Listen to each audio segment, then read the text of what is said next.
Hello dear students, अस्सलाम वालेकुम। अॼु असां जंहिं टॉपिक ते डिस्कस कंदासीं उहो आहे राइटिंग प्रैक्टिस।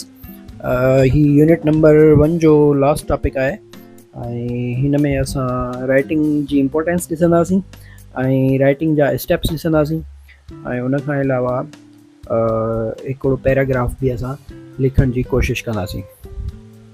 त सभ खां पहिरीं राइटिंग जी इम्पोर्टेंस खे ॾिसी वठूं त दुनिया में जेके बि पॉलिटिकल या वॾियूं वॾियूं जेके इनकलाब आया आहिनि उहे राइटिंग जे करे ई आया आहिनि। इन जे करे अंग्रेज़ी में हिकिड़ी कहावत मशहूरु आहे त a drop of ink make millions think. त हिकिड़े मस जो कतरो हिकिड़ो जेको आहे दुनिया में जेको आहे सो हज़ारे माण्हुनि खे या लखे माण्हुनि खे सोचण ते मजबूर करे थो छॾे, त जंहिंजे करे माण्हुनि में शऊर पैदा थिए थो ऐं वॾा वॾा पॉलिटिकल चेंज अची था वञनि इन लिखत जे करे। त अगरि तारीख़ी पस मंज़र ते ॾिठो वञे त जेको फ्रांस में जेको इनकलाब आयो, सभ खां पहिरीं यूरोप में फ्रांस में इनकलाब आयो, उहो बि लिखत जे करे आयो। जॾहिं प्रिंटिंग प्रेस ईजाद थियो त जेका माण्हुनि जी लिखत हुई, जैसे मोंटेस्क्यू वग़ैरह जेके वॾा वॾा लेखक हुया, उन्हनि जी लिखत जेका आहे उहा पखिड़िजणु लॻी मुख़्तलिफ़ एरियाज़ में। माण्हू जॾहिं उन्हनि खे पढ़णु शुरू कयो त माण्हुनि में शऊर पैदा थियो ऐं हुन शऊर जे नतीजे में माण्हुनि पंहिंजा हक़ वठण जे लाइ इनकलाब आंदो ऐं इहो इनकलाब न सिर्फ़ु फ्रांस ताईं महदूद रहियो बल्कि यूरोप जे ॿियनि मुल्कनि ऐं हता कि अमेरिका ताईं बि पखिड़िजी वियो। हर ॿोली में 4 कॉम्पिटेंसीज़ हूंदियूं आहिनि: reading, writing, speaking and listening. जेके नेटिव स्पीकर्स हूंदा आहिनि उहे नॉर्मली स्पीकिंग एंड लिसनिंग ते त उबूर रखंदा आहिनि, लेकिन अगरि को राइटिंग ऐं रीडिंग ते उबूर रखणु शुरू करे त उहो उन ॿोली जो एक्सपर्ट सम्झो वेंदो आहे। त अचो त हाणे असां ॿोली खे हिन अंग्रेज़ी ॿोली जे राइटिंग खे थोरो सम्झूं। त इहो असां पुठियां क्लासिस में पढ़ी आया आहियूं त कहिड़ा कहिड़ा स्टेप्स हूंदा आहिनि। सभ खां पहिरीं असांखे ब्रेन स्ट्रॉम करणो हूंदो आहे। ब्रेन स्ट्रॉम करण खां पहिरीं असांखे उन टॉपिक जी ख़बर हुजणु खपे। पहिरियां त टॉपिक डिसाइड करिणो आहे त लिखणो छा जे बारे में आहे। उन खां पोइ असां हुन ते ब्रेन स्ट्रॉमिंग कंदासीं, मतिलबु ज़हनी झंझोड़ कंदासीं, उन जे बारे में सोचींदासीं। जेके बि उन पॉइंट या उन टॉपिक जे बारे में जेके बि असां वटि ख़्यालात अचनि था, उन्हनि ख़्यालात खे असां कापी या पने ते जोट डाउन कंदासीं, उन्हनि खे लिखी वठंदासीं। उन्हनि खे लिखी करे पोइ उन्हनि जी छंड छाण कंदासीं त जेके वधीक अहमियत वारा हुजनि उन्हनि खे मथां लिखंदासीं ऐं जेके घटि अहमियत वारा हुजनि उन्हनि खे हेठि लिखंदासीं ऐं जंहिंजी अहमियत न हुजे या जेके जिन्हनि जी ज़रूरत न हुजे त उन्हनि खे असां डिस्कार्ड करे छॾींदासीं। उन खां पोइ असां पंहिंजे माइंड में हिकिड़ो मैप ठाहींदासीं।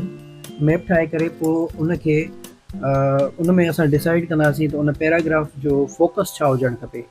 लेट सपोज़ असां अगरि पॉल्यूशन ते डिस्कस था कयूं त उन पॉल्यूशन में असांजो जेको मेन फोकस एरिया आहे उहो छा हुजणु खपे। छा उहो उन जा काज़िज़ हुजणु खपनि, इम्पैक्ट्स हुजणु खपनि या सॉल्यूशन हुजणु खपनि।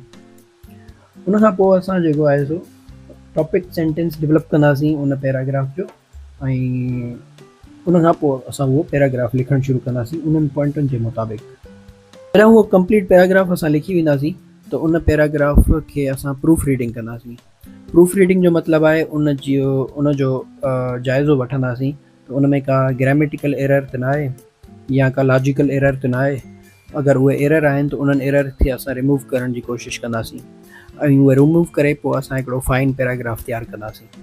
त इहो हिकिड़ो प्रोसेस आहे जंहिंजे थ्रू असां को बि पैराग्राफ लिखंदा आहियूं। अच्छा, हिन खां पोइ असांखे हिकिड़ी एक्सरसाइज़ हिते ॾिनी वई आहे जंहिंमें असांखे हिकिड़ो टॉपिक ॾिनो वियो आहे। इन टॉपिक जे बारे में असां इन जा मुख़्तलिफ़ पहलू असां जेके आहिनि उन्हनि खे डिस्कस कंदासीं ऐं उन्हनि खे असां जॉट डाउन कंदासीं। सभ खां पहिरीं त असांखे हिन हिकिड़ो तरीक़ो ॿुधायो आहे त पॉल्यूशन लिखी करे उन जे मथां सर्कल पाए। हाणे हीउ मेन असांजो टॉपिक आहे। इन टॉपिक मां इन जा असां सब हेडिंग्स ठाहींदासीं या उन जा एस्पेक्ट्स ठाहींदासीं। त हाणे मेन एस्पेक्ट्स हिन हिकिड़ो ॿुधायो आहे त टाइप्स। हाणे टाइप्स जेके आहिनि उहे कहिड़ा कहिड़ा थी सघनि था उहे असांखे लिखणा आहिनि, उन्हनि जी डिटेल्स लिखणी आहे। ठीकु आहे। उन खां पोइ ॿियो एस्पेक्ट आहे उहो हुन असांखे हिन एक्सरसाइज़ में ॿुधायो आहे त ॿियो एक्सपेक्ट काज़ थियणु खपे। उन खां पोइ टियों जेको आहे उहो स्टेप्स गवर्नमेंट मस्ट टेक थियणु हुजे।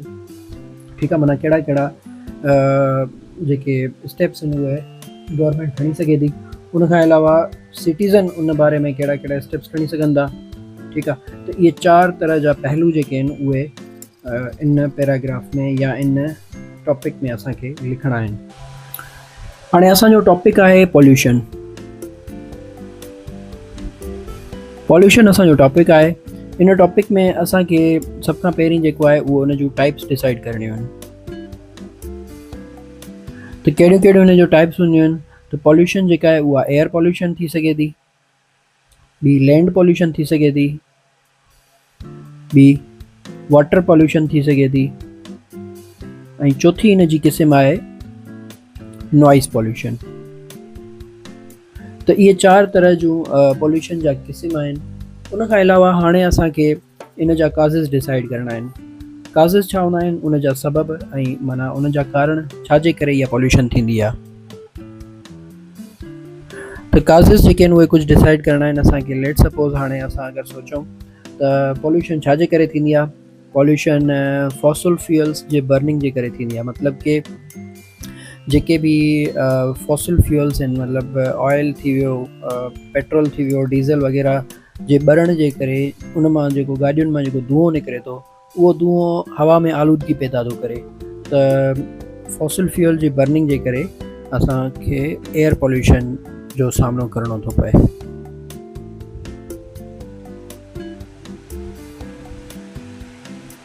फ्यूल बर्निंग हिकिड़ो इहो इन जो वॾो सबबु आहे। उन खां अलावा ॿियो इन जो वॾे में वॾो सबबु पॉल्यूशन जो, मिसाल लैंड पॉल्यूशन जो वॾे में वॾो सबबु थी सघे थो इम्प्रॉपर वेस्ट मैनेजमेंट।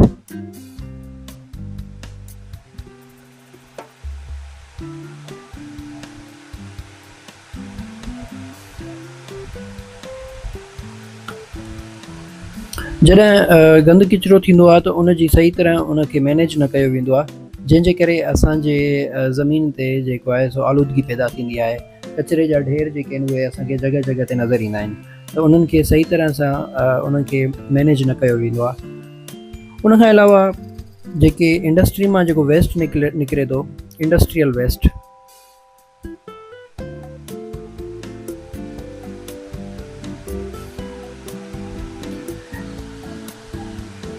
जेके फैक्ट्रियूं आहिनि उन्हनि मां हिकिड़ो ज़हरीलो तेज़ाब निकिरंदो आहे। उहो ज़हरीलो तेज़ाब पाणी माना में वञी पवंदो आहे, माना जेके वाहन ऐं तलाउनि में वञी पवंदो आहे ऐं हली करे वञी समुंड में पवंदो आहे, जंहिंजे करे पाणी में उहो ज़हर जेके पाणी में इकोसिस्टम आहे उनखे मुतासिर कंदो। त इंडस्ट्रियल वेस्ट जेको आहे इहो बि हिकिड़ो वॾो कारण आहे गदलाइण जो। त इन खां अलावा काफ़ी सारा काज़िस आहिनि पॉल्यूशन जा। असां जस्ट इहे 3 डिस्कस था कयूं हिते। हाणे असां अचूं था त स्टेप्स कहिड़ा कहिड़ा खणी सघजनि था। हाणे स्टेप्स असांखे 2 तरह जा खणणा आहिनि। हिकिड़ा स्टेप्स उहे आहिनि जेके गवर्नमेंट खणी सघे थी, ऐं ॿिया स्टेप्स उहे आहिनि जेके सिटीज़न खणी सघनि था। Steps taken by government. हाणे गवर्नमेंट कहिड़ा कहिड़ा स्टेप्स खणी सघे थी? गवर्नमेंट जेका आहे उहा waste management, proper waste management करे सघे थी। उन खां अलावा गवर्नमेंट जेका आहे उहा प्रॉपर सैनिटेशन जो निज़ाम सही करे सघे थी। सैनिटेशन मतिलबु कि जेके गटर वग़ैरह हूंदा आहिनि उन्हनि जो सही तरह ड्रेनेज सिस्टम हुजे।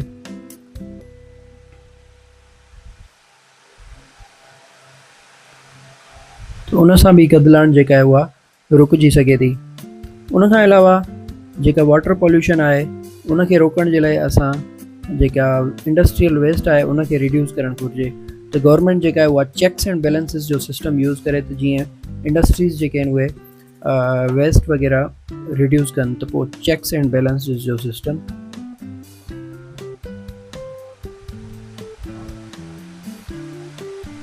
उन खां अलावा हाणे सिटीज़न्स जो कहिड़ो किरदारु थी सघे थो? स्टेप्स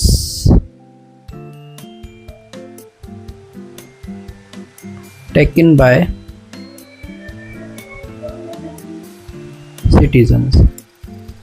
हाणे सिटीज़न्स जो जेको किरदारु आहे उहो इहो आहे त असांखे हिकु ज़िमेवारी जो मुज़ाहिरो करणु घुरिजे। ठीकु आहे। त असांखे जेको गवर्नमेंट जेका इंस्ट्रक्शन्स ॾिए थी वेस्ट मैनेजमेंट जे लाइ उनखे प्रॉपर फॉलो करणु घुरिजे। त I the two follow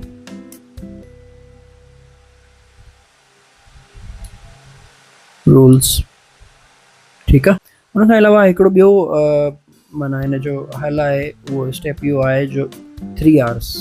3 hours छा आहे, इहो अॼुकल्ह जे दौर में ॾाढो इम्पोर्टेंट हिकिड़ो स्टेप आहे जेको not only government but citizens खे बि जेको आहे इहो पार्ट प्ले करणु घुरिजे, ठीकु आहे। 3 आवर्स जो मतिलबु आहे रिड्यूस, रीयूज़, रीसाइकिल, RRR, ठीकु आहे। इहो मतिलबु आहे त का बि शइ जेका बि आहे न उनखे असां माना रिड्यूस करणु चाहियूं। मिसाल अहिड़ा के मटीरियल हूंदा आहिनि जेके बायोडिग्रेडेबल न हूंदा आहिनि। मिसाल जेका शॉपर आहे, प्लास्टिक आहे, उहा बायोडिग्रेडेबल न आहे, माना जल्दी सां उहा ॻरी नथी वञे ज़मीन में। त अहिड़नि केमिकल्स खे या अहिड़नि मटीरियल्स खे असां जेको आहे उनजो असां वरी इस्तेमालु कयूं, ठीकु आहे, रीयूज़ कयूं। लेट सपोज़ हाणे जेके बॉटल्स हूंदियूं आहिनि कोल्ड ड्रिंक्स वग़ैरह जूं, हाणे उहे हिकु दफ़ो यूज़ थियनि थियूं, पोइ उहे असां उछलाए था छॾियूं।